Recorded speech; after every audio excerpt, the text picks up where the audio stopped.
नुमित चहुमगा हुम्फु मंगानिना लैना सकलोल लो थाबुम तरानिथोइना लैरांग सकलोल लो सातलंबनी फुगाइना मलेम लेकोलनुंगदा अदुबु ngasiदी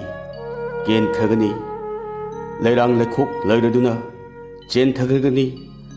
थिंगमद्रबा मतमगी इरेइदा लुक्खगनी मतमगी इरोलनुंगदा फंगलरोय अमुक खन उनबा वारीना होब नतना सुपनदगी ngasi ing lising ani ga kunma thoiga kaida bagi pungja asida makhal mathel channel nasu miyam ngi mafamda ing lising ani ga kunma thoibu bidai bibigi thoram lanthok chari thoram masida buduna lakchari channel asigi thoguroi singa telephone gi khuthangda wari sanajaba amadi अखोई के special guest अमदी इंग्लिशिंग अनिगा कुनमाथोई गी मफमदा अरोइबो ओइना तमजबा काइने सेरे पुमनमकपु मखल मथेल channel गी माइकैदगी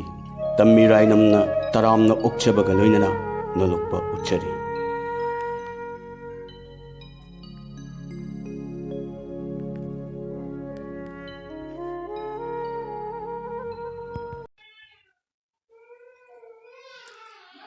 ngasi ari ano sinabigi langdai sida makhal mathelna puthokchaba ari bajahibu bidai pibigi thamda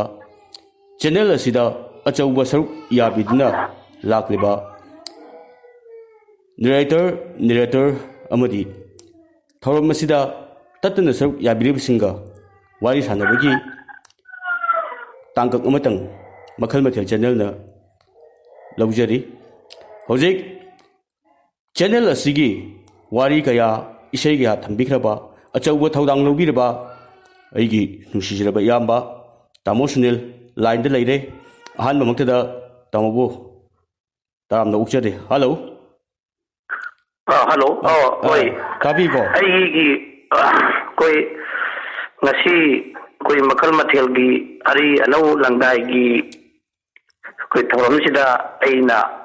कोई वा ngang नत्रगा कोई थौरम जिबु सरुक याबा फंगबदा अइगी वखलदा कोई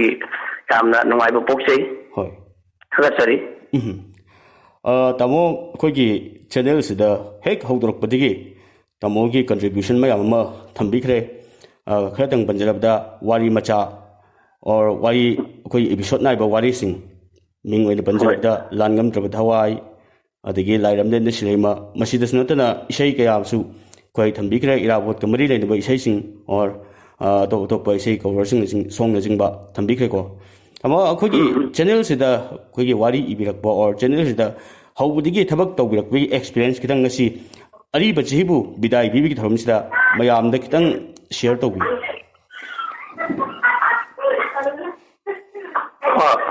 अखोई अइना हंदक कोई ममांगदी ऐसी कोई वारी इगी हैबगी वखल से ऐगी वखंददी अहानबददी लेजरमदबनी होय अदुबु कोई कैनोसी कोई मयाम कोई चैनल सिंसी वारी मयाम सतोप चैनल मयाम लेरे अदुबु मसी फना तारगा सोजी वारी इगी हैबसु कोन खंदबनी होय अदुबु खंगौदना अइगी याम लुना तिनजबा अइगी मरुप अमा कोई माना कोई चैनल सिगी कोई वारी अमा कोई इबियमगा कोई अइगी मरुप कोई लेगिद्रबा मरुप बोबीना होय होय कोई कनो कनाना लोसिनगनी हैबा वारी अमा कोई यामना एपिसोड याम तेना कोई इबिरमबा अदुदगी अइसु माना सखितारगसु अइसु ऐसे अखोगी इसे मयेक इबसु नते आई तसेंगना म्यूजिशियन अदगी ngसागी वोकलिस्ट ओइना लेजरमबदगी कोई मासी मागा इगा कोई होमिन कामिनरप ओइबनिना मसे आइसु बाबु निंगसिंग बोइना होय आई वारी मसा अमकतंग इरगा होय आइसु मयामदगी फीडबैक करी करी लाके हैबसी आई वखंदा यंजनिंगबदगी आइना वारी अमा इबा होवे अदुबु लाइबु फबदगी मयामना कोई पांबी हैना ꯇꯥꯛꯄꯤꯔꯛꯄꯗꯒꯤ ꯑꯃꯨꯛ ꯑꯅꯤꯁꯨꯕ ꯑꯣꯏꯅ ꯑꯩ ꯋꯥꯔꯤꯁꯤ ꯑꯩꯈꯣꯏꯒꯤ ꯂꯥꯏꯔꯝꯂꯤꯟꯗ ꯁꯤꯂꯤꯃꯁꯤ ꯈꯨꯠ ꯊꯥꯕ ꯍꯧꯖꯈꯤꯕꯅꯤ ꯑꯗꯨꯕꯨ ꯑꯍꯨꯝꯁꯨꯕ ꯃꯔꯤꯁꯨꯕ ꯋꯥꯔꯤ ꯀꯌꯥ ꯑꯃ ꯂꯩꯖꯔꯤ ꯑꯩꯅ ꯑꯗꯨꯕꯨ ꯀꯔꯤꯒꯨꯝꯕ ꯈꯨꯗꯣꯡꯆꯥꯗꯕ ꯈꯔꯗꯒꯤ ꯑꯩꯅ ꯁꯟꯗꯣꯛꯄ ꯉꯝꯗꯕ ꯍꯥꯏꯗꯤ ꯉꯁꯥꯏ ꯄꯤꯈꯠꯄ ꯉꯝꯗꯕꯁꯤ ꯃꯁꯤ ꯑꯩꯈꯣꯏ ꯑꯅꯧꯕ ꯆꯍꯤ ꯂꯥꯛꯄꯁꯤꯗꯗꯤ ꯉꯝꯍꯧꯗꯕ ꯊꯕꯛꯁꯤꯡꯁꯤ ꯉꯝꯕ ꯑꯣꯏꯔꯁꯅꯨ ꯑꯗꯨꯒ ꯑꯗꯨꯒꯤ ꯑꯩ ꯉꯝꯖꯒꯦ ꯍꯥꯏꯕꯒꯤ ꯋꯥꯈꯜꯁꯤꯃ ꯑꯩꯒꯤ ꯋꯥꯈꯜꯗ ꯂꯩꯖꯩ ꯑꯗꯨꯒ ꯃꯇꯥꯡ ꯆꯥꯅꯁꯨ ꯇꯥꯃꯣꯅ ꯄꯟꯕꯤꯔꯦ ꯍꯣꯏ ꯆꯨꯝꯃꯤ ꯑꯩꯈꯣꯏꯒꯤ ꯆꯦꯅꯦꯜꯁꯤꯗ ꯏꯁꯩ ꯋꯥꯔꯤꯅꯆꯤꯡꯕ ꯊꯝꯕꯤꯔꯝꯕ ꯏꯌꯥꯝꯕ ꯑꯩꯈꯣꯏꯒꯤ ꯇꯥꯃꯣ ꯕꯣꯕꯤ ꯈꯥꯡꯉꯥꯟꯕ ꯂꯥꯏꯕꯛ ꯊꯤꯕ ꯊꯧꯗꯣꯛ ꯑꯃꯗꯒꯤ ꯂꯩꯈꯤꯗ꯭ꯔꯦ ꯇꯥꯃꯣ ꯑꯩꯈꯣꯏꯒꯤ ꯏꯌꯥꯝꯕ ꯕꯣꯕꯤꯒ ꯇꯥꯃꯣꯒꯁꯨ ꯌꯥꯝ ꯂꯨꯅ ꯌꯥꯝ ꯅꯨꯡꯁꯤꯅ ꯇꯤꯟꯅꯖꯩ ꯍꯥꯏꯕ ꯑꯩꯈꯣꯏ ꯇꯥꯖꯩ ꯇꯥꯃꯣ ꯕꯣꯕꯤꯒ ꯇꯤꯟꯅꯔꯛꯄꯒꯤ ꯑꯦꯛꯁꯄꯤꯔꯤꯌꯦꯟꯁ ꯑꯣꯔ ꯁꯤꯒꯨꯝꯕ ꯆꯦꯅꯦꯜꯁꯤꯗ ꯊꯕꯛ ꯇꯧꯔꯤꯉꯩꯒꯤ ꯑꯦꯛꯁꯄꯤꯔꯤꯌꯦꯟꯁ ꯑꯣꯔ ꯃꯥꯒꯤ ꯏꯁꯩ ꯀꯂꯥꯒꯤ ꯑꯦꯛꯁꯄꯤꯔꯤꯌꯦꯟꯁꯁꯦ ꯇꯥꯃꯣꯅꯗꯤ ꯐꯖꯅ ꯈꯪꯕꯤꯔꯝꯒꯅꯤ ꯈꯟꯖꯩ ꯉꯁꯤ ꯑꯔꯤꯕ ꯆꯍꯤꯕꯨ ꯕꯤꯗꯥꯏ ꯄꯤꯕꯒꯤ ꯊꯧꯔꯝꯁꯤꯗ ꯑꯩꯈꯣꯏꯒꯤ ꯇꯥꯃꯣ ꯕꯣꯕꯤꯕꯨ ꯅꯤꯡꯁꯤꯡꯕ ꯑꯣꯏꯅ ꯇꯥꯃꯣꯅꯁꯨ ꯋꯥꯍꯩ ꯈꯤꯇꯪ ꯐꯣꯡꯗꯣꯛꯄꯤꯌꯨ ꯃꯥꯁꯤ ꯑꯩꯈꯣꯏꯒꯤ ꯃꯥꯒ ꯑꯩꯒ ꯂꯣꯏꯅꯔꯛꯄꯁꯤ ꯑꯗꯨꯛꯀꯤ ꯃꯇꯤꯛ ꯀꯨꯏꯔꯦ ꯑꯗꯨꯕꯨ ꯀꯨꯏꯕꯁꯤ ꯃꯥꯁꯤ ꯇꯁꯦꯡꯅ ꯍꯥꯏꯔꯒꯗꯤ ꯑꯩꯒꯤ ꯂꯝꯗꯝꯁꯤꯗꯒꯤꯅꯤ ꯃꯥꯒ ꯑꯩꯒꯁꯤ ꯇꯦꯔꯦꯟ ꯋꯥꯡꯕꯅꯤ ꯑꯗꯨꯕꯨ ꯃꯥꯁꯨ ꯂꯃꯈꯥꯡꯗꯒꯤ ꯑꯩꯈꯣꯏꯒꯤ ꯃꯥꯁꯤ ꯑꯩꯈꯣꯏꯒꯤ ꯄꯣꯛꯂꯛꯄ ꯃꯇꯝꯗꯒꯤꯅ ꯀ꯭ꯂꯥꯁ 8, 9, 10 ꯀꯥꯔꯛꯄ ꯐꯥꯎꯗꯤ ꯃꯥꯁꯤ ꯑꯩꯈꯣꯏꯒꯤ ꯐꯖꯅ ꯎꯈꯤꯕꯅꯤ ꯑꯗꯨꯕు ꯈꯪꯍꯧꯗꯕ ꯊꯧꯗꯣꯛ ꯑꯃꯗꯒꯤ ꯑꯩꯈꯣꯏꯒꯤ ꯑꯅꯥꯕ ꯑꯃꯗꯒꯤ ꯃꯥꯁꯤ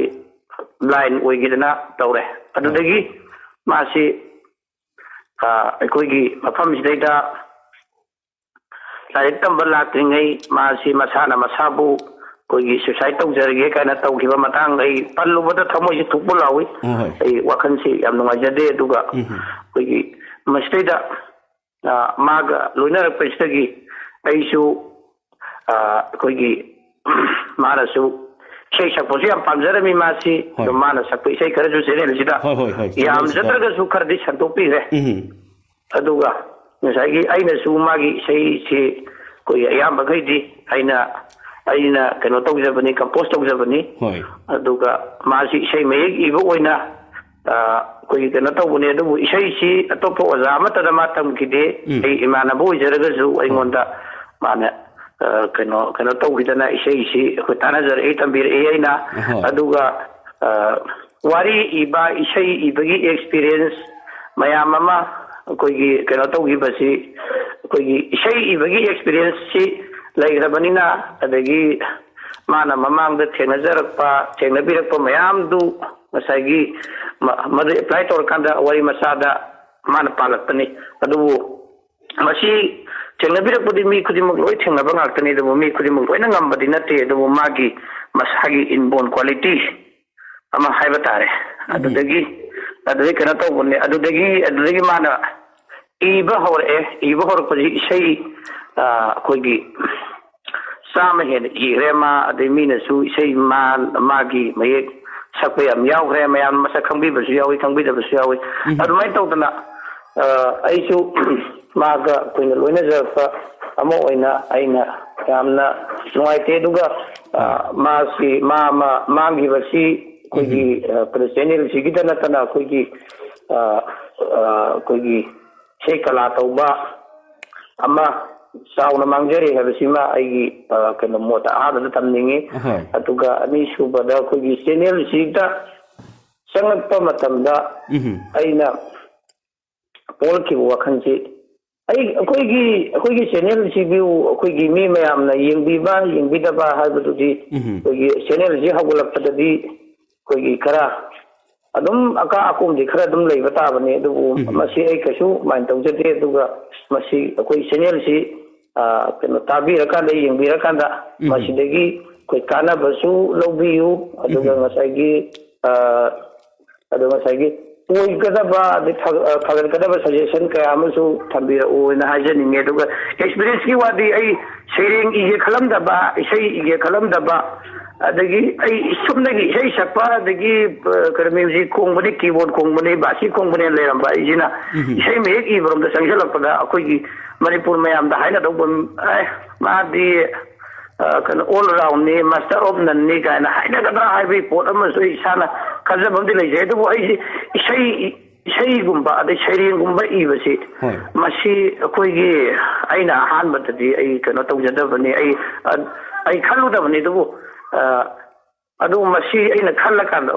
aigi sada akoi gi kaino haibi bama lei akoi oja singna aigi sada lei jari ba talent khuding maksi lei jaraga di talent khuding maksi uthok pa ngamaga di akoi gi magi adu gi top top masak leigani haidana aduna aina ngamigei di aisu mayam ngambaji ngambri yenge sei sakpa aina sei iba dagi seireng iba wari iba ada wari iba na mu koi nakala mat sakre adu simaksu ngamgadra haina ai yenge na khalaga mai torga ai khut thadagi bani aina yamna haijadana yamna koi phajai na khalaga igi badina sade sini aina koi sumlappa aina tamjaningba haigade hoi ado ngasi si 2021 gi December tang 13 numit asina chahi asigi aroiba numit oikhre hayeng dagidi koigi 2022 new year anu chahi ma laglani hariba ariba chahi bu kaina bidai piramdai gi numit sida pibigi thorom masida koi tamona mayamda kari baujel biningi amadi akoigi nauna irakliba amadi nauna kala tawbiraklepsingda tamona karamba paujin bininge adugo loinana akhoina hana mayamna tahanjagraba or yahanjagraba tamogi isai singdagi tamona pamjaba isai mtanga habi oroiboina aroibagi wasi haragati koigi kano tawde aisi paujel pibada matik saba mi ama ne khalaga haijabadi nasade dubu aigi ikha tharapa akoigi ikha thaba hawula iba naharol singda hairagati mamangda tawge na khalamba kayama hoi olappa lakadori basai sidadi ngamba punama ngambo oresano tuga akoigi manipur da hausi koigi lakpa koi laknare haidana koi laknabai haidana panari ba koi laina laisatsi koi mathang sahi jadi anong korong na tholak pada loina sakthek tana mangi ba oresano duga koi kaino da mayam na shaibu honage natraga kala sibu koi music sibu tauge sangit kala sibu tauge haragati ahan bada koina classical music hana tambiyu oza somna thajaba oza amada fazana classical music se tambiyu classical music sina koigi diploma holder haibadi ngasagi bisarat faudang di warasuwana tamthukpiragadi lemna mangoi aduna tamdana sakpa koigi masana hairabani haidana tamdana sakpo itaragadi koigi sum salak pasina sengmai da loigrani aduna mau yobo ngamoi hoi aduna yaragadi ahan bada classical music tambiu western bu pamjaraga su kogi magi western gi class tambiu aduga karigumba tambiningba leraga su oza koigi kaino isana oza khangna baliti haragadi koi angamba mateng pangjage contact tawbirau aduga sini aduga aina aroibada aina aigi saksagi bisaida aina khanjau hargadi koigi amom dhani na iba koigi aina saksagi bisai matam khonglai yawramale aina tawbisai duma iktajaningi hoi manipur gi puwari naidamada yamna maming leraba oza amagi oza dhanigi isai ni isai se oda hojik tek takaiden leijari yam faje bisai meyek sing ni makha tabiu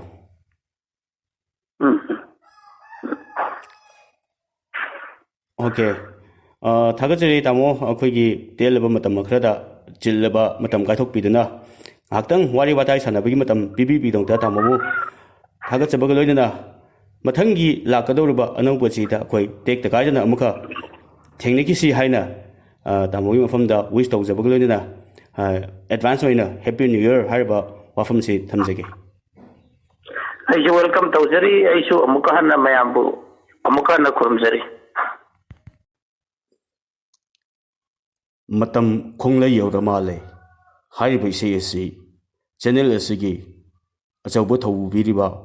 ꯏꯌꯥꯝꯕ ꯁꯨꯅꯤꯜ ꯈꯨꯃꯟꯊꯦꯝꯅ ꯁꯛꯄꯤꯕꯅꯤ. ꯏꯁꯩ ꯑꯁꯤ ꯃꯌꯥꯝꯗ ꯆꯠꯂꯤꯕ ꯆꯍꯤ ꯑꯁꯤꯗ ꯇꯥꯍꯟꯖꯈꯤ. ꯏꯁꯩꯁꯤꯒꯤ ꯁꯩꯔꯪꯕꯤꯔꯛꯄ ꯃꯤꯌꯥꯝꯅ ꯊꯣꯏꯅ ꯍꯦꯟꯅ ꯈꯪꯅꯔꯕ ꯃꯤꯡ ꯑꯣꯏꯅ ꯄꯟꯖꯔꯕꯗ ꯑꯣꯖꯥ ꯍꯃꯣꯝ ꯙꯅꯤ ꯁꯤꯡ. ꯍꯧꯖꯤꯛ ꯏꯁꯩ ꯑꯁꯤ ꯉꯁꯤ ꯑꯔꯤꯕ ꯆꯍꯤꯕꯨ ꯕꯤꯗꯥꯏ ꯄꯤꯕꯒꯤ ꯊꯧꯔꯝꯁꯤꯗ ꯃꯌꯥꯝꯗ ꯑꯃꯨꯛꯀ ꯍꯟꯅ ꯇꯥꯍꯟꯖꯔꯤ.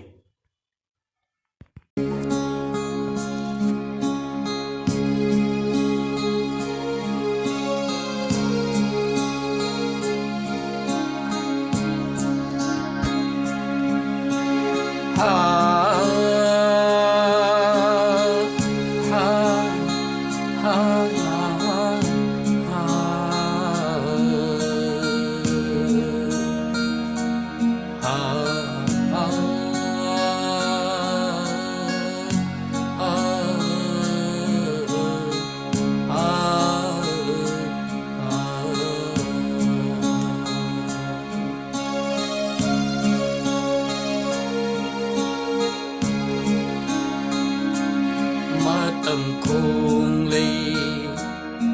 yora mali mai nam bi lok tagi mai ri hulakri matam khung lei yora mali mai nam bi lok tagi mai ri hulakri imanangi na saigon se khambi mai na chakle re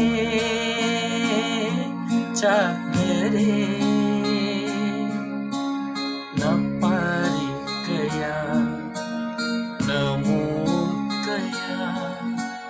mairan bina mairinunda jungsin thawai na puntha oina khari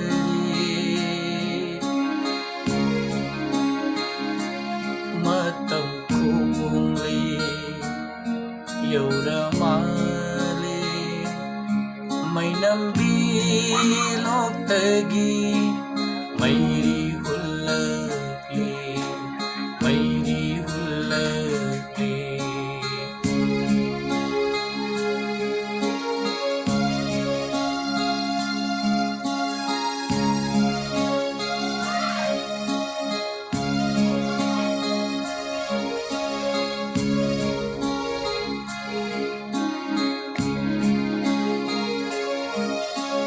adungai ipu kongnang thabana mutlam da banungi maiduni ngasi chaklari base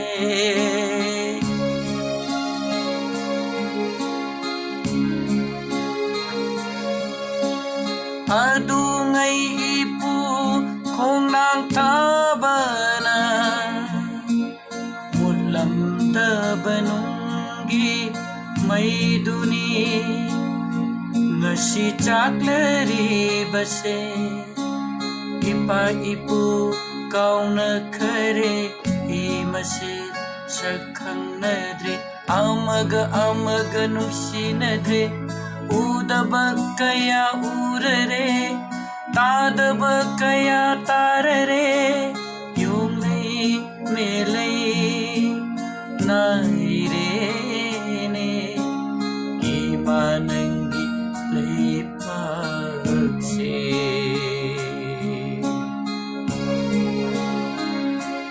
matam khung lei yora mali mai nambi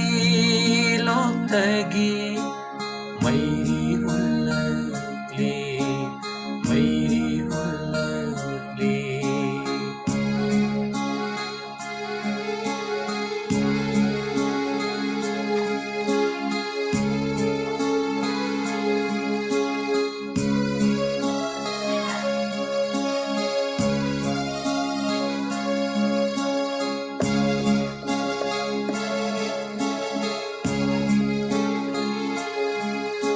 kadai lucing puril di kadai kadai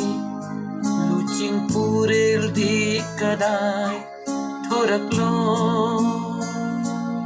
angamba thorak lo karigi thuktu na lairiba kadai lucing puril di kadai thorak lo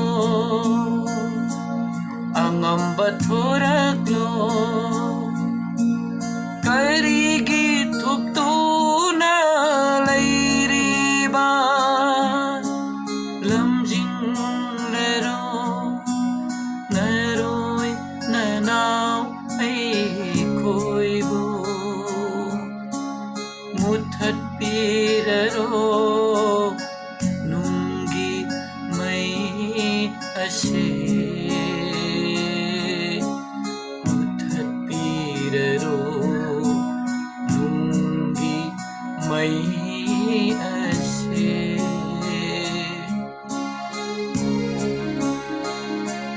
matam kong ai yaura male may nambi loktagi may rihuli imananggi na saigon se kambi may na chaklere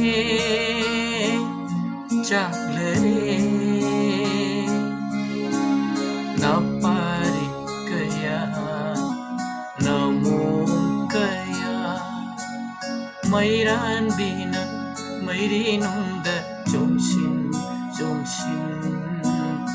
thawai na pontha oi na khare matam kong lay yaura mali may nambi loktagi may rihulagte may rihulagte may rihulagte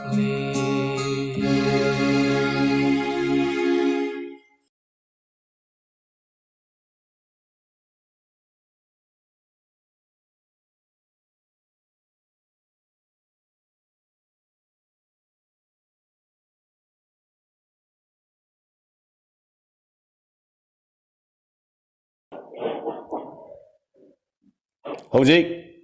ngasi 2021 bu bidai bibigi thoram makhal mathel channel na yam tena sinjabagi thoram asida ahan ba oina khoina channel asida achabu thobu bireba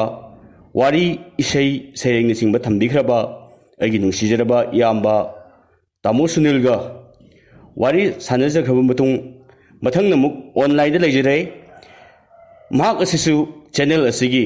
achaubu thodang am lobiribi adum nabi narrator ni amadi aibi ni mahak wari panjarabada khire pungki khire mayam tahan jakhre ngasi ari anau sinabagi thoram masida asigum nabi aibi siga nghaktang wari wadai sanabagi tanja lojege hojik aibi si mayam da siktak jege mahak adu atai kina sunate channel asigi wari seirengya pabigraba amadi thambigraba adum nabi mingoida panjarabada irik chanu ahan mamuktada irik chanu bu taramna okchari hello okay tabiri ko okay yang ngai ebu channel asina unaduna wari sabiba adegi mayamda su tahan bigani na sini base am ngai aiki wakalon kala phondok jabagi tanja bibiga channel asu haninga letuna thagathari okay ngasi si irik ngasi si December ki tang 38 numit asina chahi asigi aroiba numit oi khagani hayeng nongal padigi di 2022 anau basi laklegani ko ada ahan boina irik chanuna akhoi gi manipur gi ꯂꯩꯕꯤꯔꯤꯕ ꯃꯤꯌꯥꯝꯗ ꯑꯃꯗꯤ ꯑꯩꯈꯣꯏꯒꯤ ꯃꯈꯜ ꯃꯊꯦꯜ ꯆꯦꯅꯦꯜꯒꯤ subscriber ꯚ꯭ꯌꯨꯋꯔ ꯃꯌꯥꯝꯗ ꯀꯔꯝꯕ ꯋꯥꯍꯩꯁꯤꯡ intro ꯇꯧꯕꯒ ꯂꯣꯏꯅꯅ ꯐꯣꯡꯗꯣꯛꯅꯤꯡꯕꯒꯦ ꯍꯥꯏꯕꯗꯣ ꯑꯍꯥꯟꯕ ꯃꯛꯇꯗ ꯏꯔꯤꯛꯅ ꯊꯝꯕꯤꯌꯨ ꯑꯔꯤꯕ ꯆꯍꯤꯅ ꯆꯠꯂꯝꯗꯥꯏ ꯑꯗꯨꯒ ꯑꯅꯧꯕ ꯆꯍꯤꯅ ꯂꯥꯛꯄꯁꯤꯗ ꯑꯍꯥꯟꯕ ꯃꯛꯇꯗ ꯑꯩꯈꯣꯏ ꯃꯅꯤꯄꯨꯔ ꯃꯤꯌꯥꯝ ꯑꯗꯒꯤ ꯂꯣꯏꯅꯅ ꯆꯦꯅꯦꯜ ꯑꯁꯤꯕꯨ ꯁꯕꯁꯀ꯭ꯔꯥꯏꯕ ꯇꯧꯕꯤꯔꯤꯕ ꯌꯦꯡꯕꯤꯔꯤꯕꯁꯤꯡꯗ ꯑꯩꯅ ꯍꯥꯏꯖꯅꯤꯡꯕꯗꯤ ꯑꯔꯤꯕ ꯆꯍꯤꯅ ꯆꯠꯂꯝꯗꯥꯏ ꯑꯁꯤꯗ ꯑꯩꯈꯣꯏꯒꯤ ꯐꯠꯇꯕ ꯋꯥꯈꯜꯂꯣꯟꯁꯤꯡ ꯑꯗꯒꯤ ꯑꯩꯈꯣꯏꯒꯤ ꯑꯁꯣꯏꯕꯁꯤꯡꯁꯦ ꯇꯞꯅ ꯇꯞꯅ ꯑꯗꯨꯝ ꯁꯦꯝꯗꯣꯛꯆꯍꯧꯕ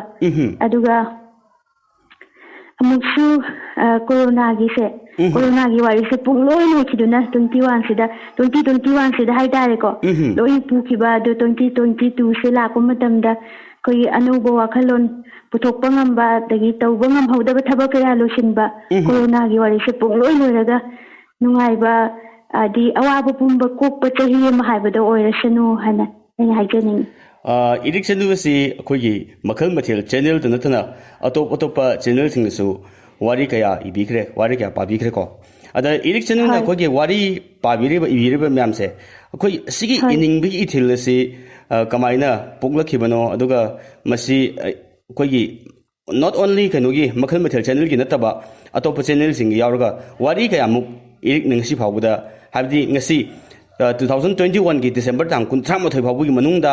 ꯀꯌꯥꯝ ꯄꯥꯕꯤꯈ꯭ꯔꯒꯦ ꯑꯗꯨꯒ इहान हनबा वारीसी करम चैनल दा करम वारी इहान हन पाबीखिबगे सिम तक थंबियो होय आई चौराकना वारी 8 मुक्ति हौजिक अदुम पाजखरे हाना थमजनिंगी अदुगा अइना इहान हन पाजखिबा वारी असि नराल इराल हाइबा वारी सिनी कंगलै पाक मणिपुर चैनल दा अदुगा हौजिक अतोप्पा हाइतारे वारी मयाम सेम सारी पानबना सेम सारी नौबा थैना लापदा मयाम दा खुदोल तमनाबा हाइदना मखल मथल चैनल दसु वारी अनि मुक्ति थमजरे अदुगा सैरेंसु आई मयाम इजखरे अदुगा रेडियो दे यामना खिखरे लेकिन चैनल अमदसु हाइतारे चैनल अमदा हाबदि मखल मथल चैनल दसु थागलकनाबा तौरी अदुगा आई इनिंबगी इथिलसे सिसे आइना क्लास 2 यामना नौरी मतमदो क्लास 2 कारिंगाय सिदा आइसे इनिंबगी इथिल अमा फावरे मतमदि अनगांग गोयबनि सैरेंसु पुरा अनगांगनेबा अदुम नोंगी युंगी गायना आइना इरिने ममिंग थोलगा दवाई तौदना सैरेंग हाना इनिंबगी वाखलोनसि फावरई अदुगा आइना क्लास 7 अदाम कारपदगिदि वारी इनिंबगी इथिलसे फावरई अदुबु इजै हाइदिनसु पाथोकनबगी तंजादि सुफंग फंगदेबा वारीजे इरेगाना थमजल्ली अमुक सेगाइबा आई यम तौवे हान सिरबोइनिंदना त दुम सेगाइबा हाइतारे अदुबु सुमाइना तामोइना चैनल से हंगबिरकपदगी ए नंग कदबुगी सुमाइना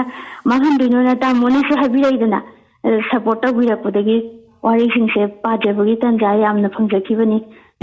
हान मक्तदा आई मखल मथल चैनल से यामना थागतै हाइतारे याम हरावे सुमाइ थंबिरकपसे आइबु वारी पानबा हाइदना याम नुंगाइजै इरिको खोइगी इरिक चनुसी वारी सेरेंग इबदा नतना खोइगी फागीसु याम तवे हाय अदगी खोइगी खनजेल जे ओन खोइगी मिमिक्री अदगी ड्रामा नसिंगबा कलागी इसेगी ओइबा खोइगी लमदसु चꯠले हाय बताजैको असिगी मतंगसु इरिक खितंग पनबिरओ इसेसिना कराइदगी कमाइन तौ तंबिरकपा अदगी चही की अमुसुबदगी इसे हौगरकपा हुजिकना इसेगी लेवल हाइदि मागी खोइ क्वालिफिकेशन से कयाम यामना खोइगी तंबिखरबा सि फावबगी अमता थंबियो होय तामो थमजरके इसेगी हान हेक्ता थमजरगे इसेसिदी आइना पिइङादगी याम पामजबा अदु अखोगी कनो क्लास नर्सरी अदाइ मुकाइङादगी अदुम वोकेशनल ट्रेनिंग नम याविदना होय अदुदगी अदुम इसेसे हौरकपनी अदुगा क्लास 5 कारपदगिदी आइना चही निपान अदाइ मुसुरकपदगिदी ओजा प्रेमिलादा हाना तमजरे अदुगा ओजा प्रेमिला क्लास ओजा बिमोला हाइब्रो प्रेमिला हाइब्रो करी हाइब्रो तामो ओजा प्रेमिला हाइब्रो बिमोला हाइब्रो ओजा चिनादोन प्रेमिलादा तमजरे अदुगा मथंगदा खोइ ओजा बसंता होय दुम खोइ मिसोय मथंग तमागा इसेसे जिन्ना बिशरात फावबो दुम लोइजरे होय अदु का कंपटीशन दुम हाइदि हाइजदे को कंपटीशन मयाम दुम यावजखरे अदुगा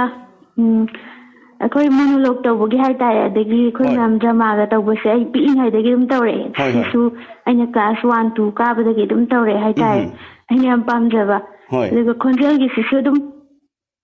ꯑꯩ ꯅꯪ ꯁꯤ ꯁꯥꯗꯕ ꯌꯥꯔꯣꯏ ꯈꯣꯠꯇꯕ ꯌꯥꯔꯣꯏ ꯁꯨꯃꯥꯏꯅ ꯇꯧꯗꯕ ꯌꯥꯔꯣꯏꯅ ꯑꯗꯨꯝ ꯑꯍꯜ ꯂꯃꯟꯁꯤꯡꯅ ꯑꯗꯨꯝ ꯍꯥꯏꯕꯤꯕꯗꯒꯤ ꯑꯗꯨꯝ ꯇꯧꯕ ꯍꯥꯏꯇꯥꯔꯦ ꯑꯩꯅ ꯍꯩꯕ ꯍꯩꯇꯕ ꯑꯗꯨꯝ ꯍꯅꯨꯕꯒꯤ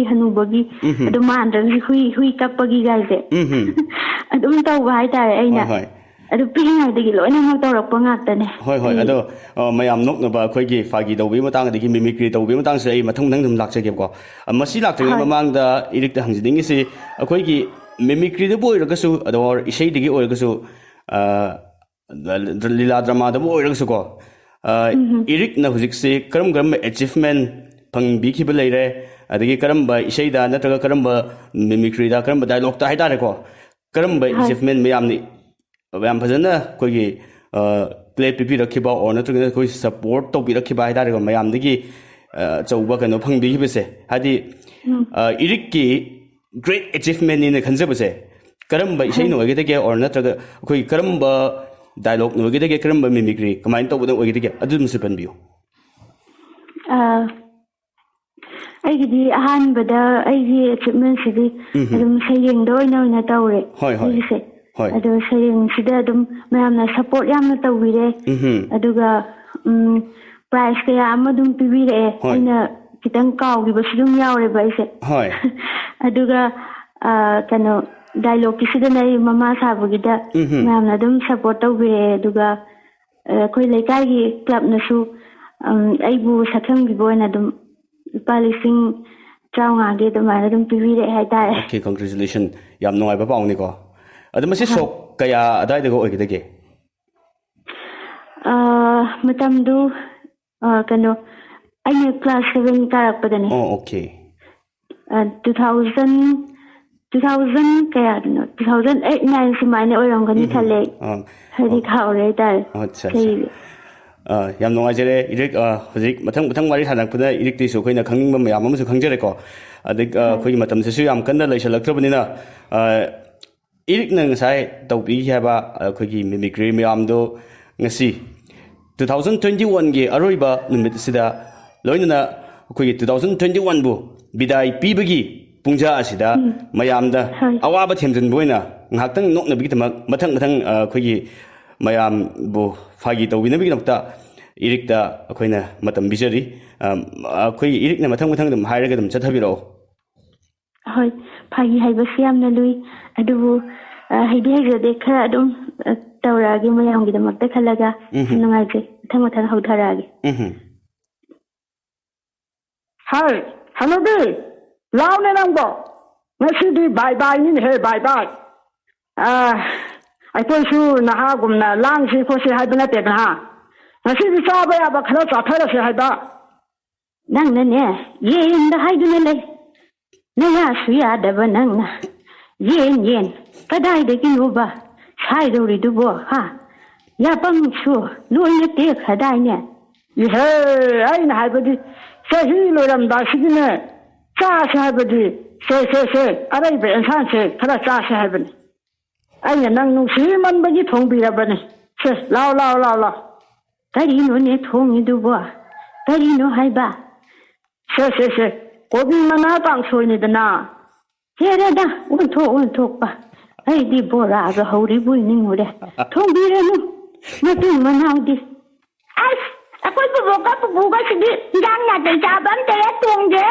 anga ne ba ba tong de yen gum ba ga tong de ga de ai nu ke de yen kan ni khang ba hai sa nga nung ti cha ba na pha pon te ne ha mo di bo da tin gai do yaw ra ba su ne pha pon te mana ma sing muk pha ba lai tra ba ne adu ge de marak ta sa nga adu ga ne mana ma sing su sa ga da ba ne pha re hai na mana ma sing ta sa ra de kadai de ya ra ne de hai ai de ta ari ba chahina loi chi ba da ko ji phatta ba hai na bi sing thadok ba angang nang ji hau theng ba do thadok ba ko pu gang ata haura ga wakin sa ka da bani adu ga no ba chahina lak ba da ji ne marak ta sanga adu ga ne mana ma sing sa ga da bani sil hau thi ba ya de khang e da na hanu bi nang sine hai se khang e da na lao lao lao cho hi rồi đâu ba nè tu minute khá là ngài rồi coi happy new year nè lao xí cô ai coi hôm lao cái đó ba nè cô Hoi, hoi. ôi bố làm kìa Thank you. Ok, ꯑꯗꯣ ꯌꯥꯝ ꯅꯨꯡꯉꯥꯏꯕ ꯐꯥꯒꯤ ꯑꯃꯁꯨ ꯑꯩꯈꯣꯏ ꯊꯝꯕꯤꯈ꯭ꯔꯦꯀꯣ ꯑꯩꯁꯨ ꯁꯣꯝꯗ ꯅꯣꯛꯄꯗ ꯂꯣꯏꯔꯦ ꯑꯗꯨꯒ ꯉꯁꯥꯏꯒꯤ ꯑꯇꯣꯞ ꯑꯇꯣꯞꯄ ꯈꯣꯟꯖꯦꯜ ꯃꯌꯥꯝ ꯑꯃ ꯑꯩꯈꯣꯏ ꯍꯨꯏꯅ ꯀꯞꯄꯅꯆꯤꯡꯕ ꯑꯗꯒꯤ ꯀꯩꯀꯩ ꯁꯥꯕꯤꯒꯦ ꯁꯨꯝ ꯈꯤꯇꯪ ꯇꯥꯛꯄꯤꯈꯤꯕꯀꯣ ꯄꯟꯕꯤꯈꯤꯕꯀꯣ ꯑꯗꯨꯁꯨ ꯈꯤꯇꯪ ꯌꯥꯝ ꯇꯦꯜꯂꯞ ꯇꯦꯜꯂꯞꯅ ꯃꯊꯪ ꯃꯊꯪ ꯇꯧꯕꯤꯔꯛꯑꯣ Hoi, hoi. Telap-telapnya adum tawagi. Hawdungnya hana adum tawjiragi. Ok, ok. rar rar rar rar rar rar rar rar rar Mathangda wini kapagi simung tawjiragi. Ok.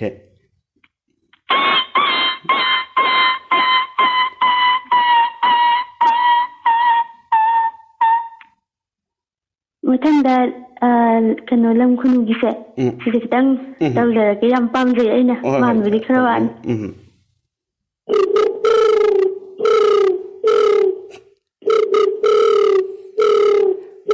Thank you. Okay. Yam nungaijare ngasi makhal mathel channel na sinjaba aiba chahi 2020-21 bu bidai pibagi koigi thoram yamna tena sinjaba thoram asida chillaba mikup khradang matam khradang kaithokpiduna ngaktang wari sanaba phangjabi damukta election bu hanna thagachari hojik aroi boina koi election na mayamda or viewers da natraga aigi manipur da lereba koigi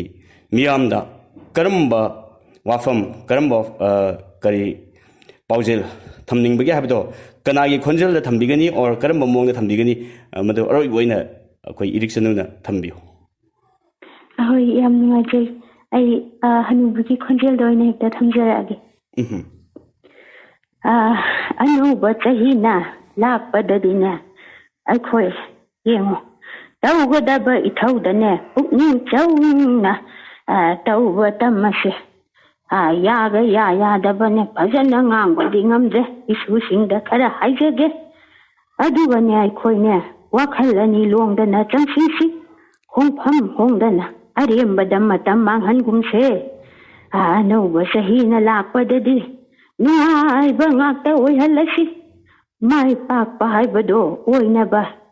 yengo nomaijing ningthau kaba gaina numise mathang laidana ha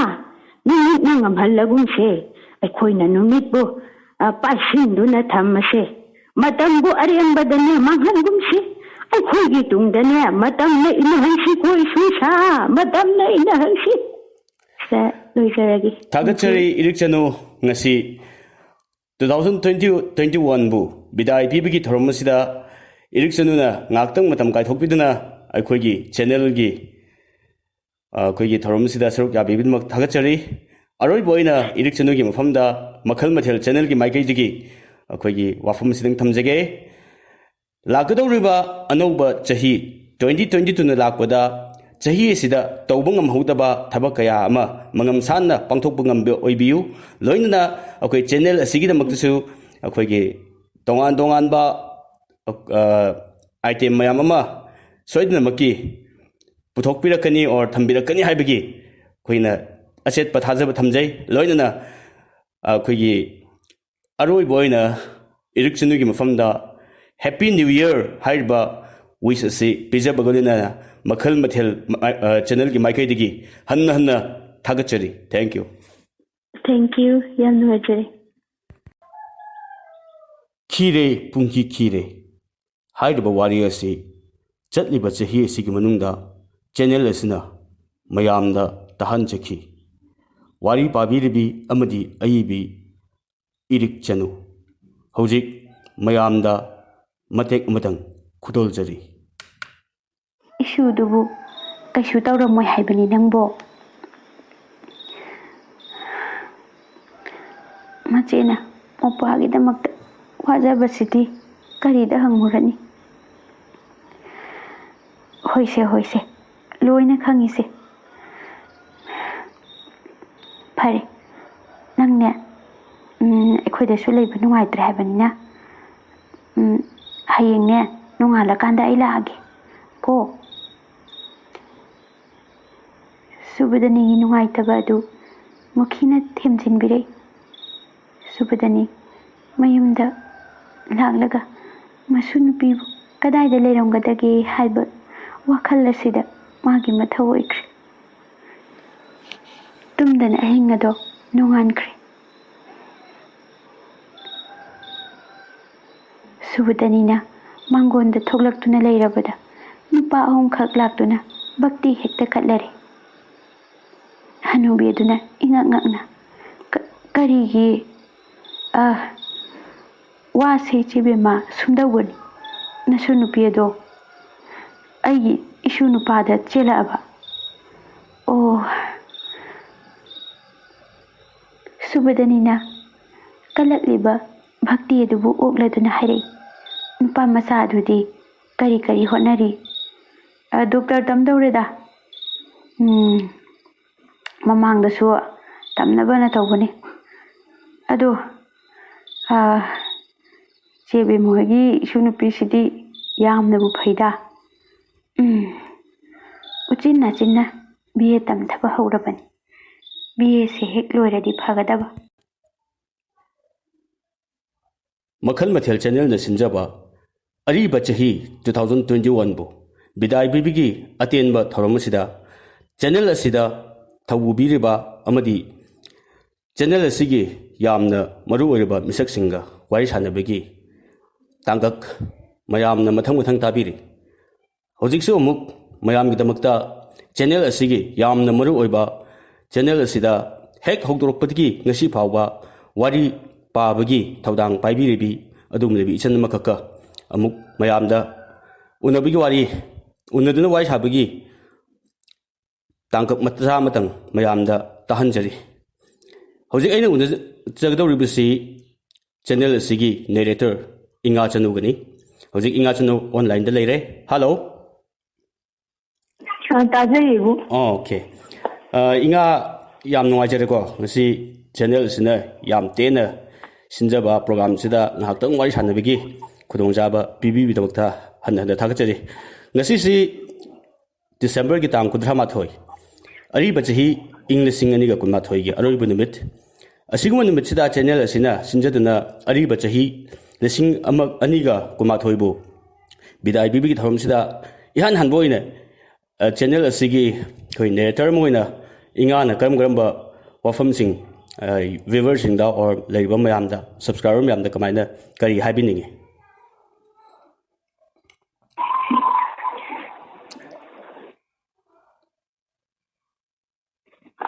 ꯇꯥꯕꯤꯕ꯭ꯔꯣ ꯇꯥꯖꯩ ꯍꯧꯈ꯭ꯔꯤꯕ ꯍꯧꯖꯤꯛ ꯂꯣꯏꯁꯤꯟꯒꯗꯧꯔꯤꯕ 2021 ꯑꯁꯤꯗ ꯂꯥꯏꯅꯥ ꯂꯥꯏꯆꯠ ꯃꯌꯥꯝ ꯑꯃ ꯊꯦꯡꯅꯗꯅ ꯃꯌꯥꯝ ꯄꯨꯟꯅ ꯋꯥꯃꯤꯟꯅꯔꯦ ꯑꯗꯨꯒ ꯃꯊꯪꯒꯤ ꯂꯥꯛꯀꯗꯕ 2022ꯗꯗꯤ ꯌꯥꯝꯅ ꯅꯨꯡꯉꯥꯏ ꯌꯥꯏꯐꯕ ꯇꯪꯗꯨ ꯂꯩꯇꯥꯕ ꯈꯨꯟꯅꯥꯏ ꯑꯃ ꯑꯣꯏꯔꯁꯅꯨꯅ ꯍꯥꯏꯅꯤꯡꯉꯤ ꯑꯣꯀꯦ ꯌꯥꯝ ꯅꯨꯡꯉꯥꯏꯖꯩ ꯑꯗꯨꯒ ꯏꯉꯥꯅ ꯉꯁꯤꯒꯤ ꯃꯈꯜ ꯃꯊꯦꯜ ꯆꯦꯅꯦꯜꯁꯤ ꯍꯦꯛ ꯍꯧꯗꯣꯔꯛꯄꯗꯒꯤ ꯋꯥꯔꯤ ꯀꯌꯥ ꯑꯃ ꯁꯨꯝ ꯄꯥꯕꯤꯈ꯭ꯔꯦꯀꯣ ꯋꯥꯔꯤ ꯄꯥꯕꯤꯕꯁꯤꯡꯁꯤ ꯆꯥꯎꯔꯥꯛꯅ ꯃꯃꯤꯡ ꯑꯣꯏꯅ ꯄꯟꯖꯔꯕꯗ ꯑꯩꯈꯣꯏ ꯏꯀꯨꯏ ꯀꯨꯏꯗ꯭ꯔꯤꯕ ꯃꯇꯝꯒꯤ ꯋꯥꯔꯤ ꯚꯔꯣꯂꯥꯝꯒꯤ ꯊꯋꯥꯏ ꯑꯗꯒꯤ ꯇꯝꯅꯂꯥꯏ ꯑꯗꯒꯤ ꯑꯩꯒꯤ ꯊꯥꯍꯧꯗ꯭ꯔꯕ ꯍꯩꯇꯨꯞꯂꯥꯅꯆꯤꯡꯕ ꯋꯥꯔꯤ ꯃꯌꯥꯝ ꯑꯃ ꯊꯝꯕꯤꯔꯦꯀꯣ ꯁꯤꯗꯁꯨ ꯅꯠꯇꯅ ꯑꯇꯣꯞꯄ ꯋꯥꯔꯤ ꯃꯌꯥꯝꯁꯨ ꯄꯥꯕꯤꯈ꯭ꯔꯦ ꯍꯥꯏꯔꯤꯕ ꯋꯥꯔꯤ ꯃꯌꯥꯝꯁꯤꯡꯁꯤꯒꯤ ꯃꯔꯛꯇꯒꯤ ꯀꯔꯝꯕ ꯋꯥꯔꯤꯅ ꯈ꯭ꯋꯥꯏꯗꯒꯤ ꯐꯖꯩꯅ ꯏꯉꯥꯒꯤ ꯃꯣꯠꯇ ꯂꯩꯒꯦ ꯑꯗꯨꯇꯪꯒ ꯍꯥꯏꯕꯤꯌꯨ ꯋꯥꯔꯤꯗꯤ ꯂꯣꯏꯅ ꯐꯖꯩ ꯑꯗꯨꯒ ꯈ꯭ꯋꯥꯏꯗꯒꯤ ꯈꯔ ꯍꯦꯟꯅ ꯄꯥꯝꯖꯕ ꯐꯖꯩꯌꯦꯅ ꯈꯟꯕ ꯍꯥꯏꯇꯥꯔꯒꯗꯤ ꯑꯩꯒꯤ ꯊꯥꯍꯧꯗ꯭ꯔꯕ ꯍꯩꯇꯨꯞ ꯂꯥꯂꯨꯗꯣ ꯑꯗꯨ ꯌꯥꯝꯅ ꯐꯖꯩ ꯍꯣꯏ ꯑꯩꯈꯣꯏ ꯁꯣꯏꯗꯅꯃꯛꯀꯤ ꯍꯥꯏꯔꯤꯕ ꯋꯥꯔꯤ ꯑꯗꯨꯒꯤ ꯃꯇꯦꯛ ꯀꯠ ꯑꯃꯇꯪ ꯁꯣꯏꯗꯅ ꯑꯩꯈꯣꯏ ꯇꯥꯍꯟꯖꯅꯕ ꯍꯣꯠꯅꯖꯒꯦ ꯑꯗꯨꯒ ꯏꯉꯥꯁꯤ ꯑꯩꯈꯣꯏꯒꯤ ꯑꯅꯧꯕ ꯆꯍꯤ 2022ꯅ ꯂꯥꯛꯄꯗ ꯀꯔꯤ ꯍꯥꯏꯕ ꯆꯠꯂꯤꯕ ꯆꯍꯤ ꯑꯔꯤꯕ ꯆꯍꯤ 2012ꯁꯤꯗ ꯄꯥꯡꯊꯣꯛꯍꯧꯗꯕ ꯀꯔꯝꯕ ꯄꯦꯟꯗꯕ ꯀꯔꯤꯒꯤ ꯊꯕꯛ ꯑꯩꯈꯣꯏꯒꯤ ꯄꯥꯡꯊꯣꯛꯄꯤꯒꯦꯅ ꯈꯟꯕꯤꯔꯤ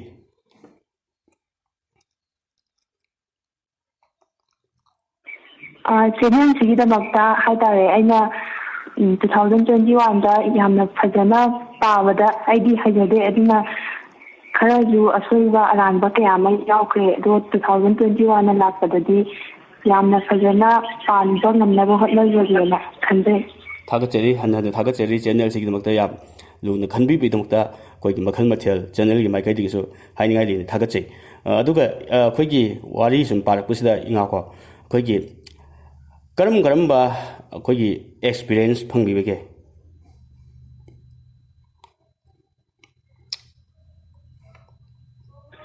ꯑꯦꯛꯁꯄꯤꯔꯤꯌꯦꯟꯁ ꯍꯥꯏꯇꯥꯔꯒꯗꯤ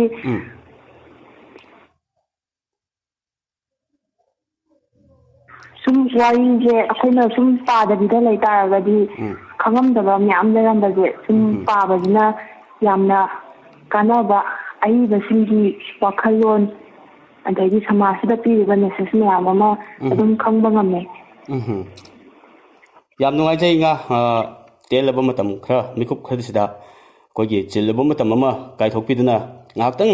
ꯆꯦꯅꯦꯜ ꯑꯁꯤꯒ ꯋꯥꯔꯤ ꯁꯥꯟꯅꯕ ꯐꯪꯖꯕꯒꯤꯗꯃꯛꯇ ꯍꯟꯅ ꯏꯉꯥꯕꯨ ꯊꯥꯒꯠꯆꯔꯤ ꯂꯥꯛꯀꯗꯧꯔꯤꯕ ꯑꯅꯧꯕ ꯆꯍꯤ 2022ꯗ ꯍꯦꯟꯅ ꯌꯥꯏꯐꯕ ꯑꯗꯒꯤ ꯄꯥꯡꯊꯣꯛꯀꯦ ꯈꯟꯕ ꯊꯕꯛ ꯃꯌꯥꯝ ꯑꯃ ꯄꯥꯡꯊꯣꯛꯄ ꯉꯝꯕ ꯑꯣꯏꯕꯤꯌꯨ ꯍꯥꯏꯕꯒ ꯂꯣꯏꯅꯅ ꯑꯩꯈꯣꯏꯒꯤ ꯍꯦꯄꯤ ꯅ꯭ꯌꯨ ꯏꯌꯔ ꯍꯥꯏꯔꯤꯕ ꯋꯥꯍꯩꯁꯤꯇꯪ ꯏꯉꯥꯒꯤ ꯃꯐꯝꯗ ꯊꯝꯖꯒꯦ ꯏꯕꯨꯡꯕꯨꯁꯨ ꯊꯥꯒꯠꯆꯔꯤ thank you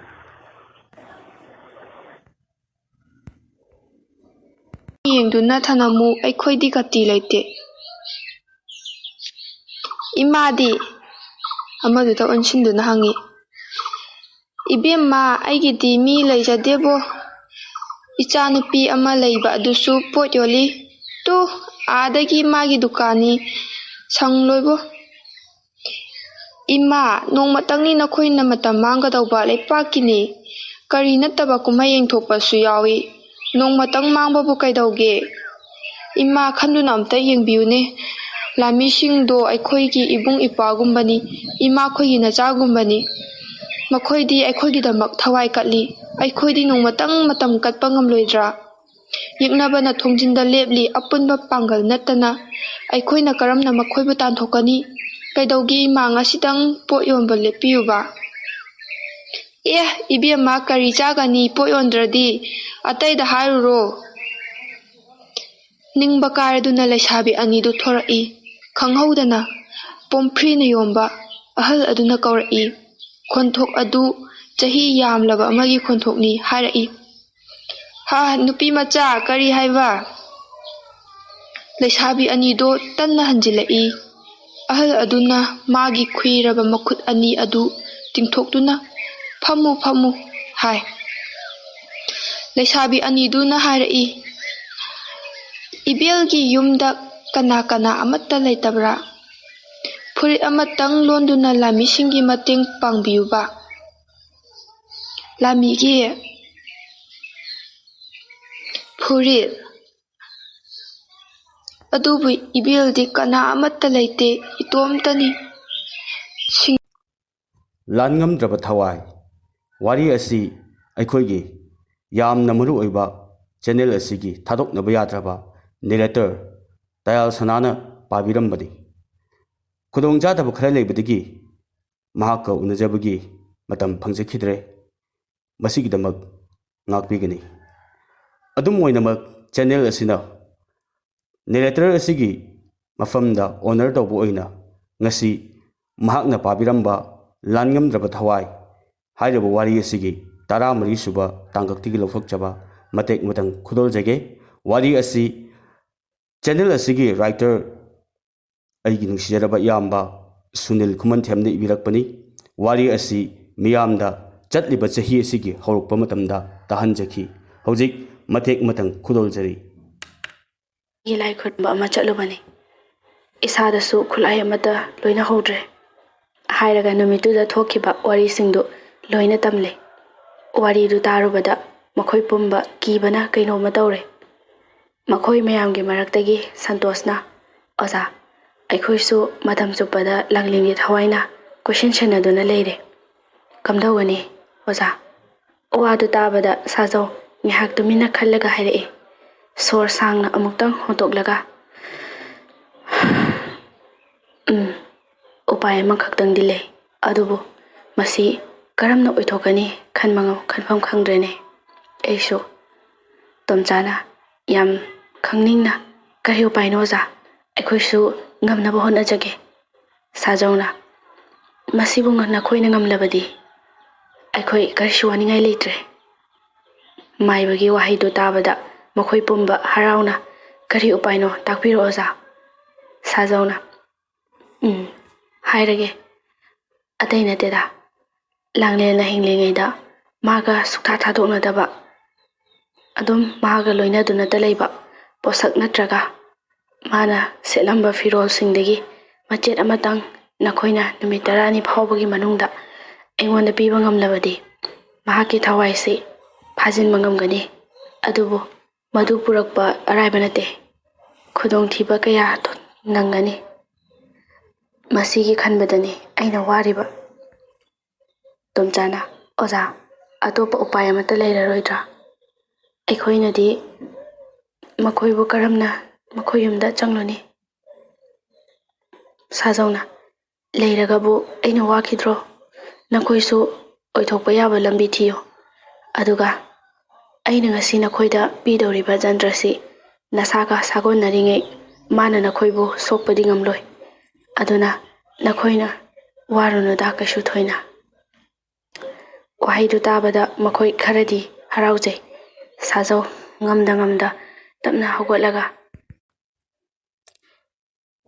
ngasi ariba chahi 2021 bu makhal mathel channel na puthokna bidai pibagi thoram pangthok chabasida writer narrator amadi channel asida thawubiriba mayamga wari sanabagi mayamna tabi khre hojiksu mayamgi damakta yamna special guest amotang channel na pudan lakchari hojik special guest asi atai kinas nate ai mayam da sak taksege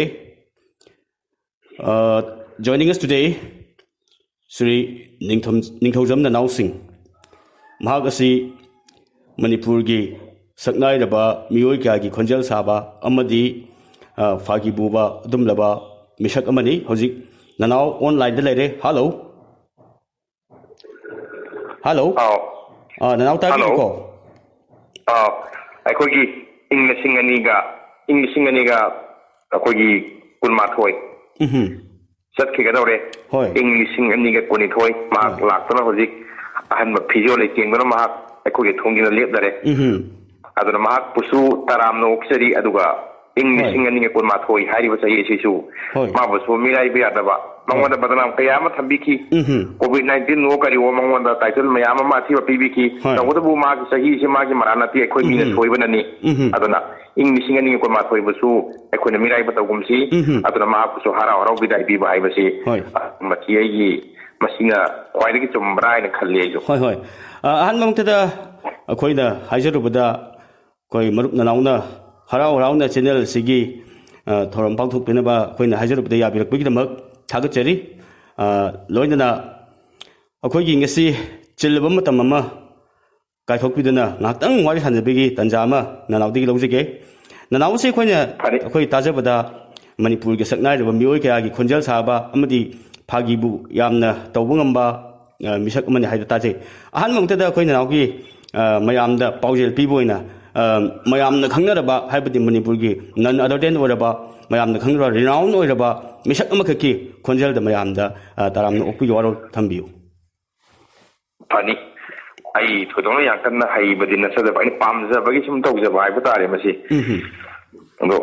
ꯑꯩꯅ ꯈ꯭ꯋꯥꯏꯗꯒꯤ ꯍꯦꯟꯅ ꯁꯨꯝ ꯁꯥꯕ ꯅꯨꯡꯉꯥꯏꯖꯕꯁꯦ ꯑꯩ famous artist हाइगद्रा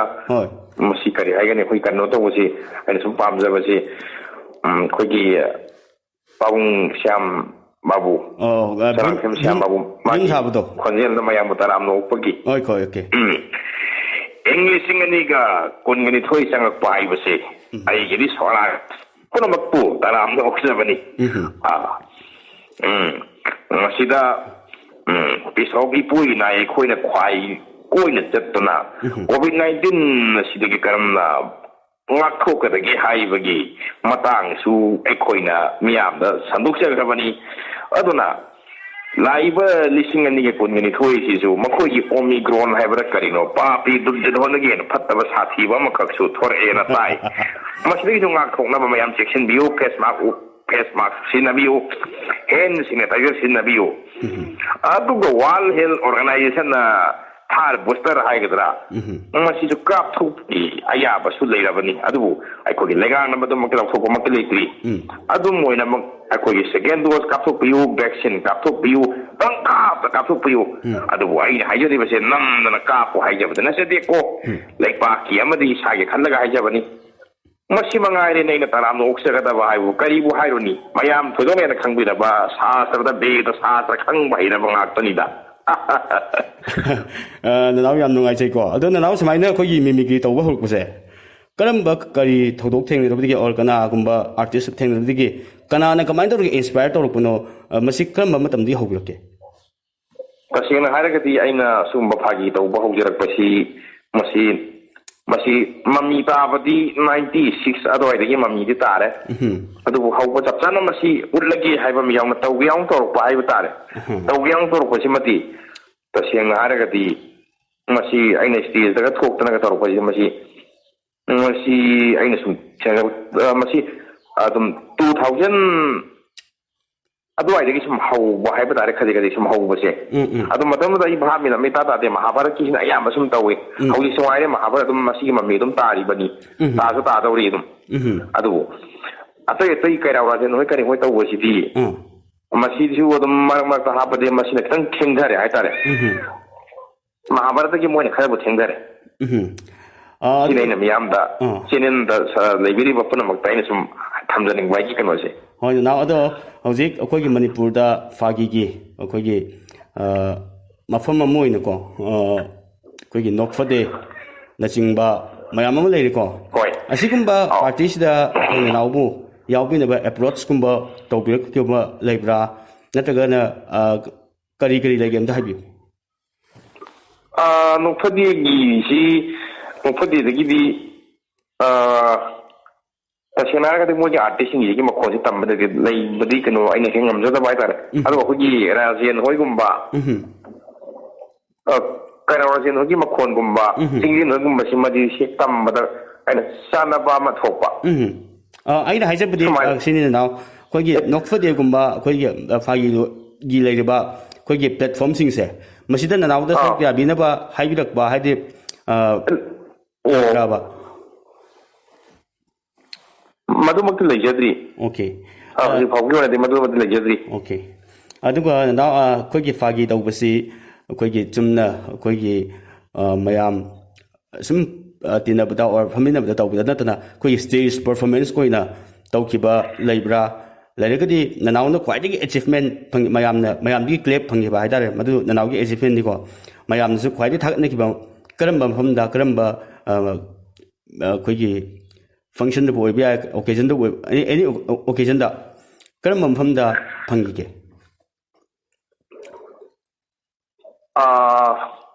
मसे फम्मगा तौबसु दम यावी अखोय मियाम फम्मगा तौबसु दम यावी फम्मगा तौबसि क्लिप सि फंगबदि खरा वाय अदुगा सुम नुंगाय हाइबदि बाय हाइनाबा अदुगा आयामना ओकेजन गुंबा इसै गुंबा तौबा मतमजे सिदना हेली मयामना कनो तौबे खुबा खुबीबा अदुगा थागत वाई फंगबसे मसिदना मनुंगाय जे वाई दोरे माइक्रोफोन अफा अफा तौई दो मोइदि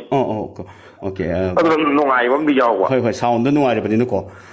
अदुगा नाउ अखोगी ननाउना साबिरबा खोंजेल सिंगसे मसी कना कना की खोंजेल ओरबनो अदगी मयामना अखंग सिंगी मरक्तगी हाइदारे को कना की खोंजेल ननाउना साबिरिसे मसी सिंगेन गा राजेन खरा तौवे अदु राजेन की तौबसिना मसीगी राजेन की माइपोन न तौगिबसे उरिबोक मोगी ना हरम अखोगी साफु वाइदना मोगी अखोगी कनो अखोगी एनजीओ हाइगद्रा अदुगी ग्रुप न तौरतना नुमिसे पमा कैरावराजेन कोना हनग्रे अदु मदि सेंगना दum हाइजरबन अदुगा ना अदु मदि दum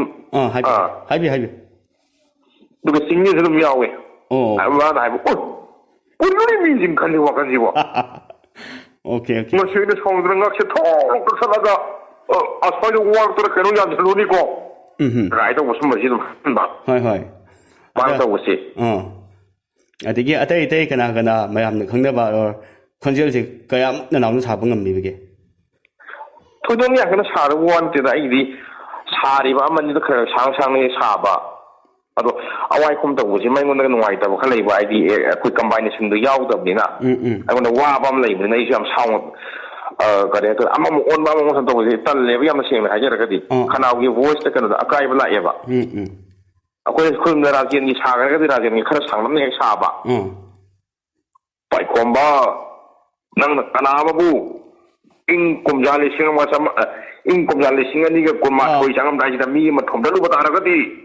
ꯌꯨꯝ ꯇꯥꯅ ꯀꯔꯤ ꯊꯧꯔꯛꯀꯗꯕꯅꯤ ꯄꯥꯏꯈꯣꯝꯕ ꯀꯩꯅꯣꯒꯤ ꯁꯥꯟꯅ ꯑꯦꯛꯁꯄ꯭ꯔꯦꯁꯀꯤ ꯑꯣꯀꯦ ꯑꯩꯈꯣꯏ ꯑꯗꯨꯗꯤ ꯌꯥꯝ ꯐꯔꯦ ꯅꯅꯥꯎ ꯑꯩꯈꯣꯏꯒꯤ ꯅꯅꯥꯎꯅ ꯁꯥꯕꯤꯔꯤꯕ ꯑꯥꯔꯇꯤꯁꯁꯤꯡꯁꯦ ꯑꯩꯈꯣꯏ ꯃꯊꯪ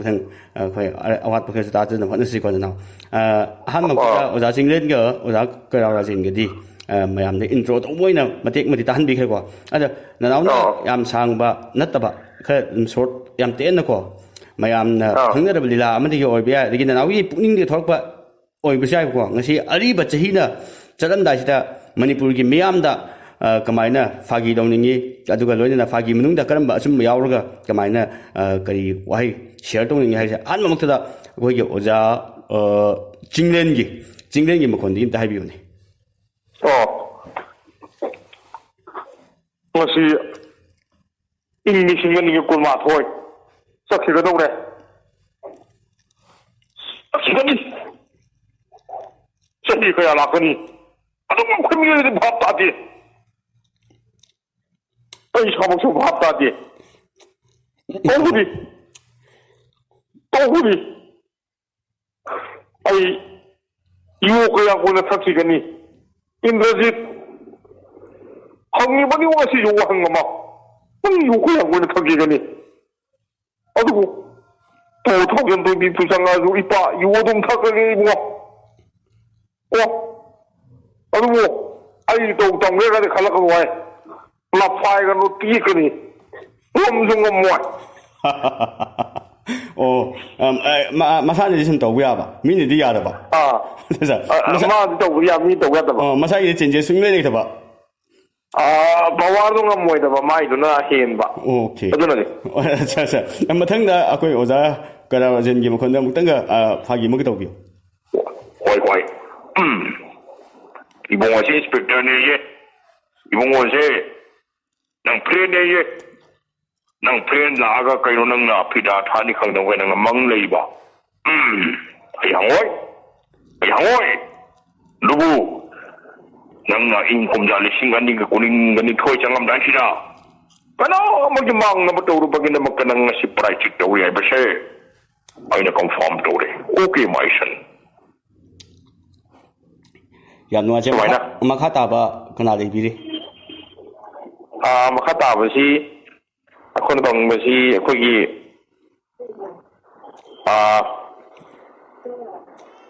ꯕꯣꯔꯗꯔꯗ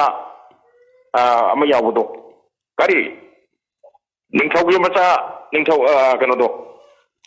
ꯃꯃꯤꯡꯗꯣ ꯑꯩꯗꯤ ꯀꯥꯎꯕ ꯈꯪꯗꯦꯕ ꯑꯩꯗꯤ ꯃꯌꯥꯝꯅ ꯍꯥꯏꯅꯕ ꯏꯕꯥꯏ ꯊꯣꯏꯕ ꯏꯕꯥꯏ ꯊꯣꯏꯕ ꯑꯗꯨꯒꯤ ꯑꯃꯁꯨ ꯂꯩꯌꯦ ꯑꯩꯈꯣꯏꯒꯤ ꯑꯣꯀꯦ ꯌꯥꯝꯅ ꯃꯃꯤꯡ ꯂꯩꯕ ꯁꯨꯃꯥꯡ ꯂꯤꯂꯥꯒꯤ ꯑꯥꯔꯇꯤꯁꯅꯤꯀꯣ ꯏꯃꯥ ꯂꯨꯄꯥ 20 ꯇꯞꯄꯤꯔꯝꯃꯣ ꯏꯃꯥ ꯍꯣꯏ ꯅꯅꯥꯎ ꯑꯗꯣ ꯆꯪꯈ꯭ꯔꯦ ꯑꯩꯈꯣꯏ ꯃꯥꯁꯤꯃ ꯑꯣꯀꯦ ꯂꯨꯄꯥ 20 ꯇꯞꯄꯤꯔꯝꯃꯣ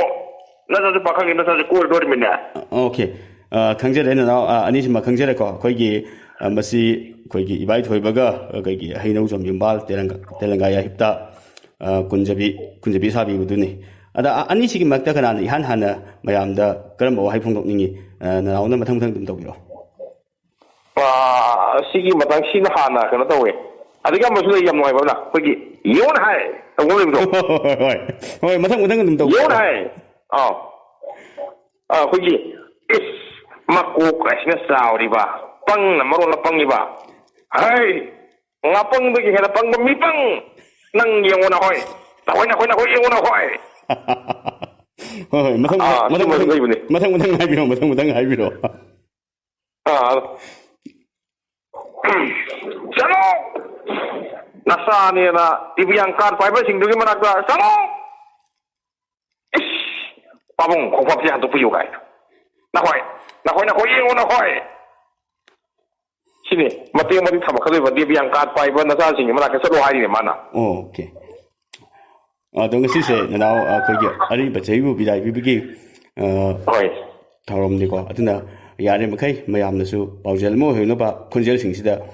dialogue matik mayam na nok pa ya ba mong na su tawbiyo mathang lokhat biyo No pa ya ba ba si dum thono na keno hai wi wa na te do.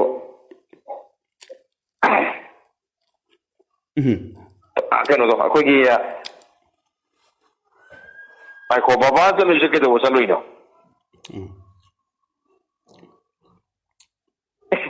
Tiro di. Tato baba na sa tiro di.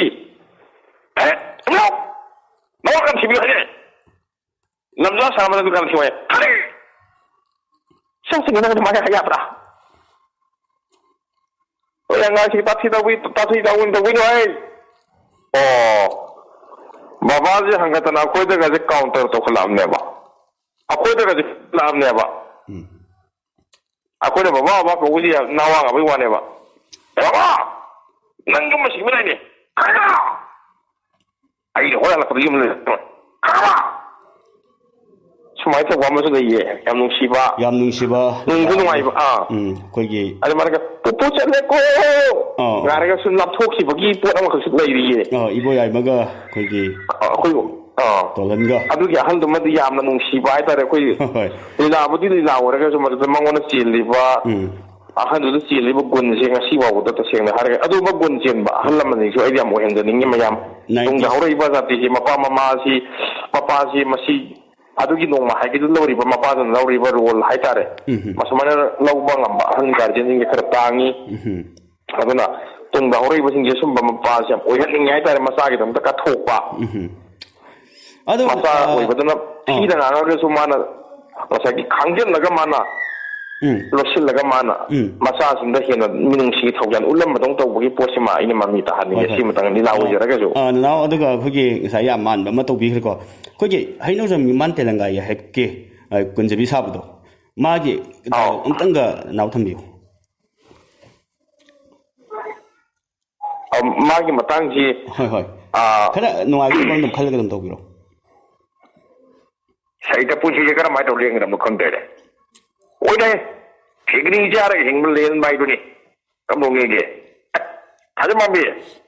no ngai ro ta wo de leng no phamlo ko mu ngi sa ga thak ji sa thung a hao thung yam lai sa gi long ne long ne oi ne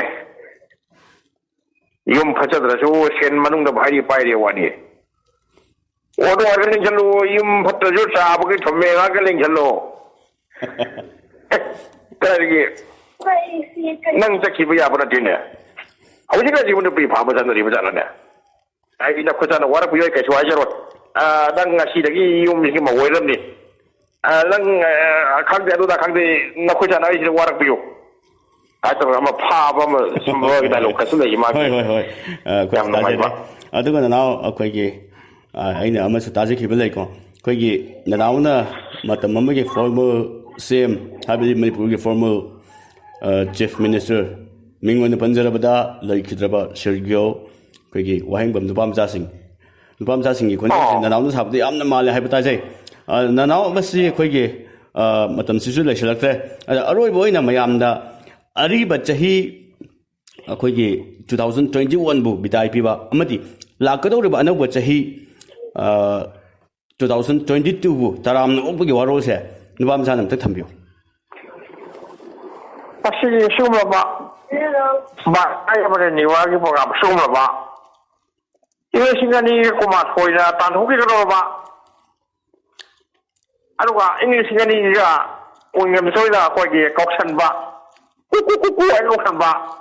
sugo program ji dai wo wa ka nga ngona har ko jam no ai jai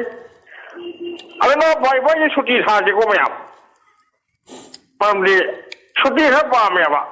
sudi yaw ni na bi chuti bai bai ni wa pura mak chuti kari ko ba bai bai celebration to da ba ko sibi ka no ni wa celebration to da ba to pi wa odo ko program sala ma ba dum to pi de pasya gi reng da wa khali ꯃꯁꯤꯌꯥꯔꯒ ꯇꯦꯟꯁꯟꯖꯔꯤ Thank you nanaw amukhana thagachari ngasi ariba chahibu haibadi 2021 bu bidai bibigi yam tena makhal mathel channel na sinjaba thoramasida nanawna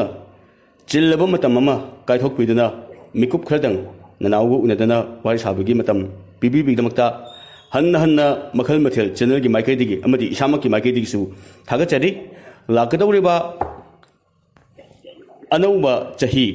2022 da amuk hene yai phabu oisunu loina pangthok ke khanba thabak mayam asu mangam sana pangthok ngambo oisunu duga channel sigisu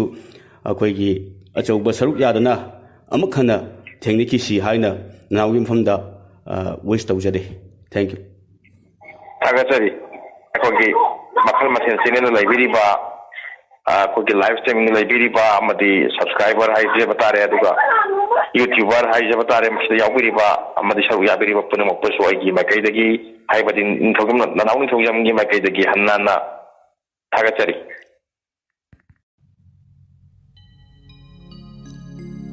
haina balai chathaningdaba mahakna chatkhiba khanghaude hauhaningdaba matamna hena yangna chatli asumna tapna hausinkhibana ngasi English nga kuni bidai bibagi thoramasi loisilakpagi pungja adasu yausilakle chatkhagani English ani ga kunmathoi mahaksu wanglen mikup khragi matungdadi ima nahakna pibiramu lakkadawriba anauba chahida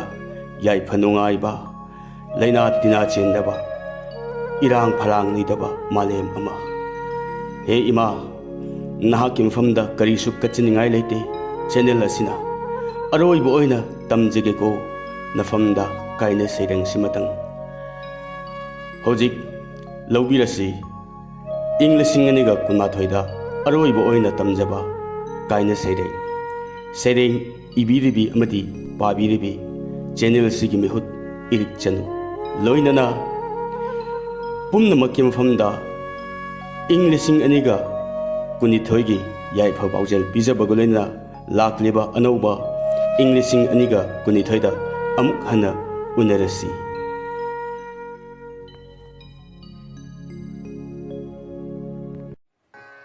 Sharingi mami setloko ima setloko malinda kundaratuna nachai khonayambu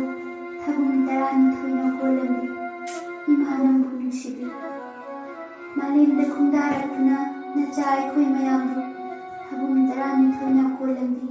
imanambu nusibi achang mirai naidana napari namum ekhoibu yupi rakhibi imaw awabagi polumna nasarukta oikhrabi awabagi polumna nasarukta oikhrabi mitki pibulo sinja nachasinglo thunjinbikhibi sena khaina mikapki tamthiraba warina nangi tapham thankhrabi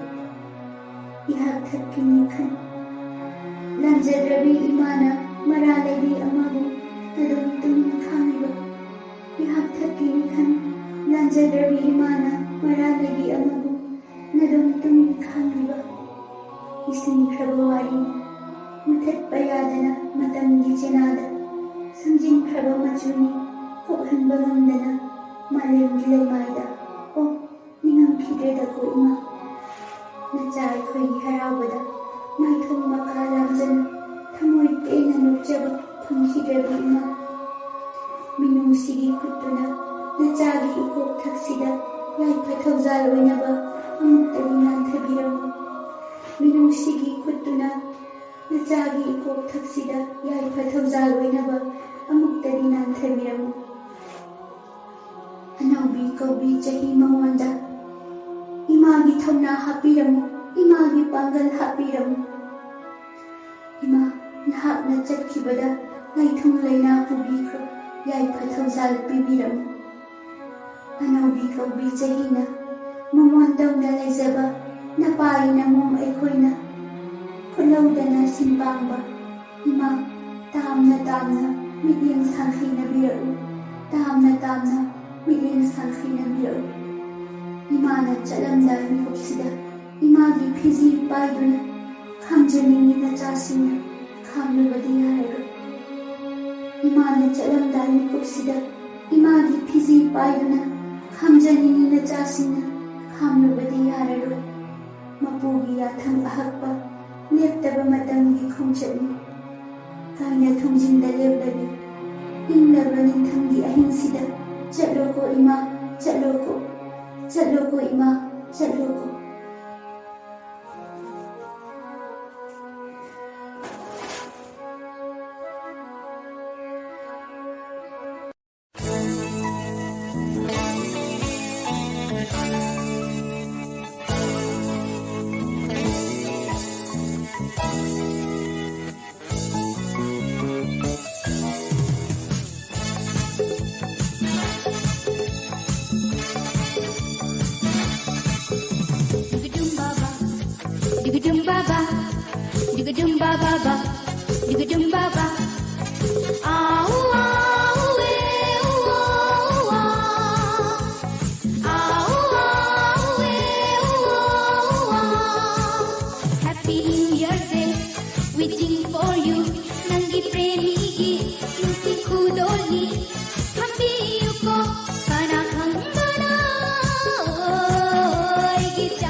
पिघला इचेल से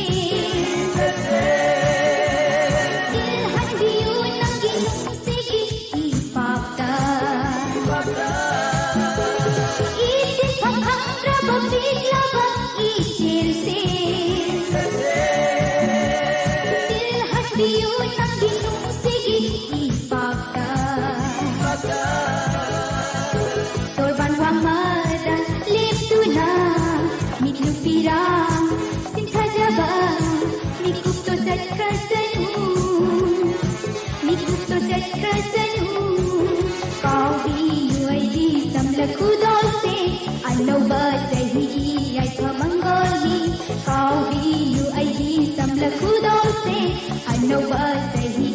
ai phamangoli au au